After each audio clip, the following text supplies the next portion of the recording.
typically elegantly express things. However, supersymmetry has not yet been observed at the LHC, and maybe it's just will be still observed, maybe not. It was also strong dynamic. People tried to replace the elementary Higgs by some bound state effect. That does not seem to be actually consistent with the measured properties of the Higgs that we see now. Large dimensions. In string theory, there's actually 6 extra space dimensions in addition to the 3+1 space-time that we know. And the extra dimensions are curled up into some small compact manifold. But maybe more than one or more of those dimensions is large, micron or something, or that's the experimental limits are only on the order of micron. In that case, we would also cut off the integrals. Okay, so I basically have to stop. I'll say just quickly, there's no quantum gravity. I should have included classical general relativity in my counting there, but quantum gravity. If you just sort of naively try to quantize gravity, you get run into all kinds of problems. And there are ideas such as superstrings, in which the graviton is just an excitation of a particular closed string. And these seem to give finite theories of gravity and the other interactions. That's great. But there's a huge degeneracy or landscape of possible vacuums that we don't know how to deal with. There are other suggestions that are less well developed. What I want to conclude here with is that in these theories, there's typically an effective vacuum energy that corresponds to a cosmological constant. There's about 10 to the 124 times the observed cosmological constant. This is in string theory. In Witten interactions, if you just take the energy associated with the Higgs, there's a similar problem, but that's only 50 orders of magnitude. Remember I said that in the Higgs potential, vacuum energy is just this energy here. And that's 50 orders of magnitude what's observed. And if you go to a string theory at a much larger scale, it's 124 orders of magnitude. To my mind, this is the biggest problem in particle physics. Nobody's got very good ideas about how to deal with that. You can always say that it's fine-tuned away, especially in theory. It's harder to do in the string theory, but in the Higgs thing, you can always say there was some primordial lambda that exactly cancels it. That is, you're just putting your zero here instead of here. So anyway, so far, we haven't seen any sign of these kinds of physics. It's either at the LHC or in the experiments that are looking for dark matter. That's an active endeavor to look for the various ideas about dark matter. And so there's a lot going on. And I think those of you who go into this or related fields will have a very lot of exciting things to look forward to. Okay, that's it.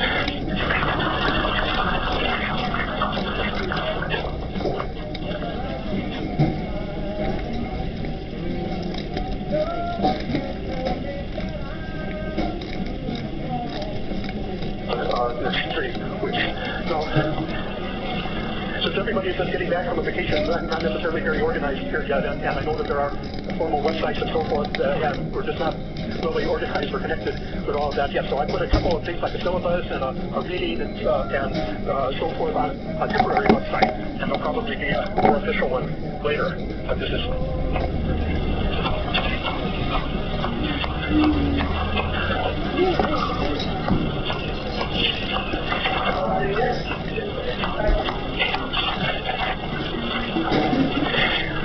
My name is Paul Lineker. I am a theoretical physicist.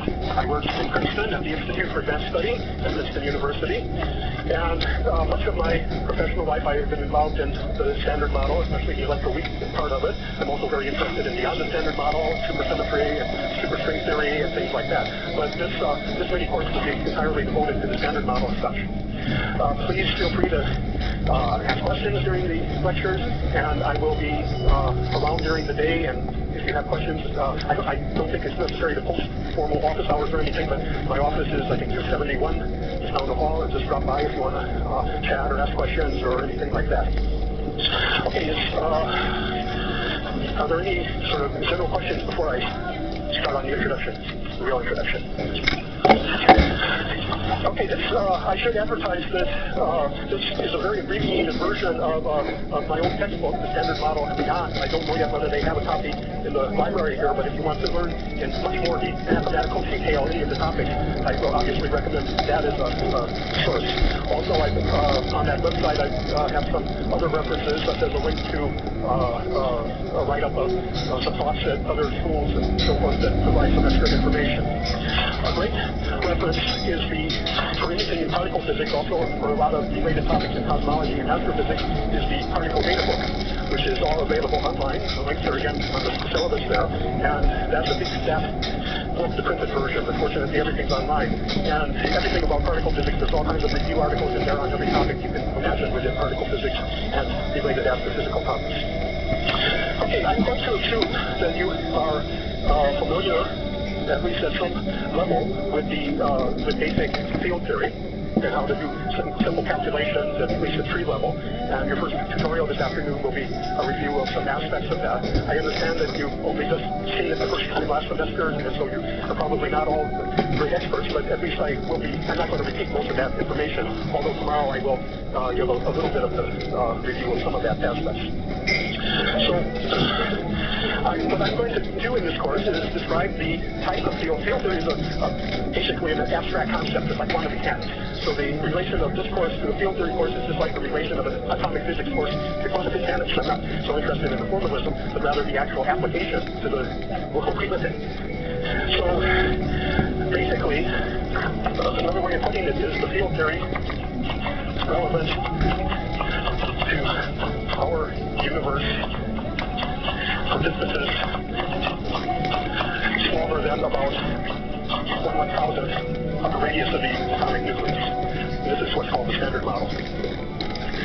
When I first entered the field a very long time ago, we did not really have, or particle physicists did not really have an understanding of what was going on in particle physics. There was a theory, quantum electrodynamics, or QED, and there for electromagnetism, and there were some reasonably successful phenomenological, that is not fundamental models for weak interactions, and a lot of knowledge about the strong interactions, but not a coherent underlying theory. And in the last 40 years or so, however, such a theory, the Standard Model, has been constructed and tested in just about every aspect.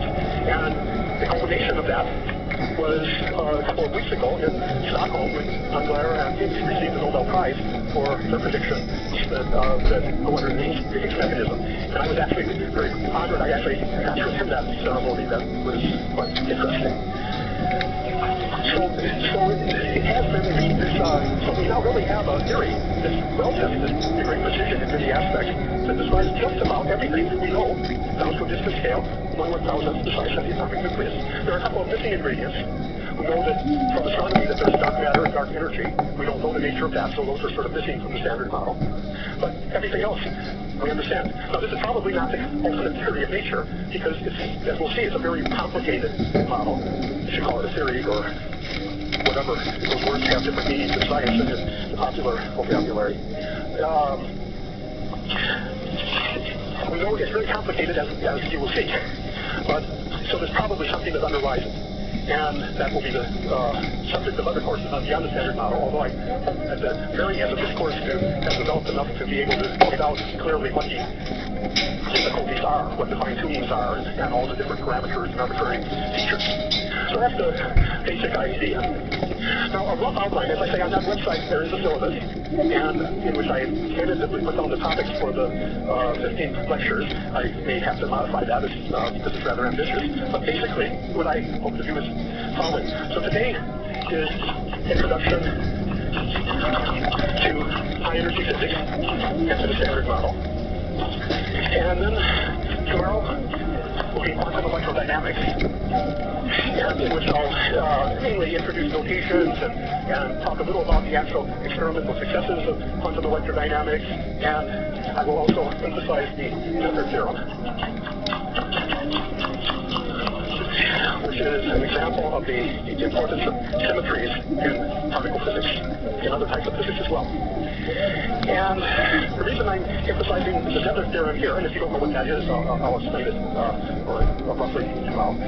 It's our first introduction to how so much of our physical theories are connected to invariance or symmetry principles. And this is such an important thread that I will then spend a couple more lectures just generally on the subject of symmetries and groups and non-abelian gauge theories. I'm assuming that you have seen the basics of QED, but probably you haven't seen much about non-abelian gauge theory, so I'm not going to assume that you're really familiar with that. Correct me if I'm wrong on that. One of the hardest things in any course like this for instructors is to come in and I haven't been here in the fall and I wasn't in your classes previous to that, so it's very hard to know exactly where to start and what level, so feedback is very useful. If I'm spending time on things that you know very well, tell me. If I'm assuming something that you've never seen before, tell me. So this is actually the Norman topic, symmetry. I'll have to introduce something about group theory, representation, but mainly ungroups, which is a special type of continuous group, which has so much application in physics. There are groups, symmetries associated with space and time, or extensions of space and time. There are groups that are associated with so-called internal symmetries that have nothing to do with space and time. There are discrete groups. There are continuous groups. There are so-called global groups. There are local groups. There are exact groups. There are explicitly broken, spontaneously broken, chiral groups, and all of these things are very important. So this is we'll take a couple of lectures at least. I then want to talk about QCD, quantum chromodynamics, which is the modern theory of the strong interactions. Chromodynamics, yes. And coming back to what I said earlier, when I first started in the field, I think nobody seriously thought that anybody would understand the strong interactions in the next 100 years, but we do to some considerable extent. We're pretty sure that we know what the basic underlying theory is. The weak interactions have actually been described, at least the ones that are most relevant for low energy things like beta decay, were first formulated by Berry in the 1930s. And he had formulated a very successful but non-renormalizable field theory, which has been extended many, many times to include parity violation and quarks and so forth. But his modern form describes very well just about everything about low energy weak interaction, decays, and so forth. But it's non-renormalizable. It's not a consistent theory at higher orders. And so this was the thing that motivated the standard electroweak theory. So-called SU2 U1 theory. This is called the SU3 theory. And if you don't know what these symbols mean, you will by the end of this course. These are called U1 theories.